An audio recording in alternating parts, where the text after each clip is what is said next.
Hanımefendiler, beyefendiler ve sevgili çocuklar, kemer ikaz ışıkları sönünceye kadar kemerinizi bağlı tutunuz.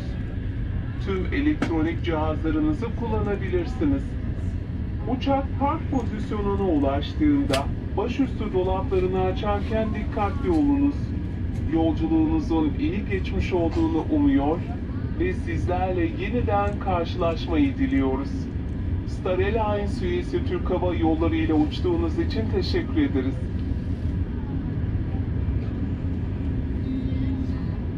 Ladies and gentlemen and dear children, please keep your seatbelt fastened until the seatbelt sign has been turned off. You may use your electronic devices. Please be careful while opening the overhead bins when the aircraft reaches its final parking position. We would like to say goodbye and hope to meet you again. Thank you for flying with Turkish Airlines, a member of Star Alliance.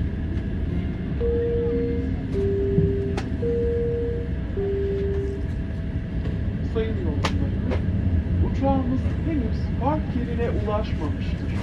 Lütfen kemer ikaz ışıkları sönünceye kadar yerinizde kalın ve kemerinizi bağlı tutun. Teşekkür ederiz.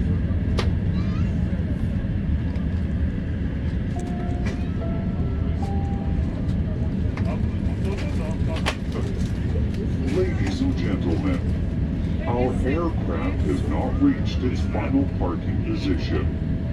Please remain seated with your seatbelt fastened until the seatbelt sign has been turned off. Thank you.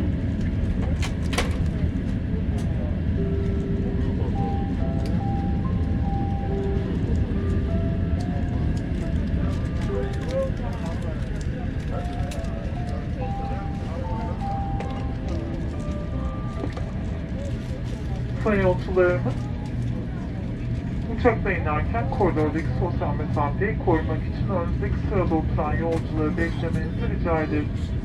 Uçağımız park yerine ulaştığında en önden başlayarak sırasıyla yolcularımız uçaktan ayrılabilirler. Business class yolcularımız uçaktan indikten sonra ikinci bir anons daha yapılacaktır. Sıra size gelene kadar lütfen yerlerinizde bekleyiniz. İşbirliğiniz için teşekkür ederiz.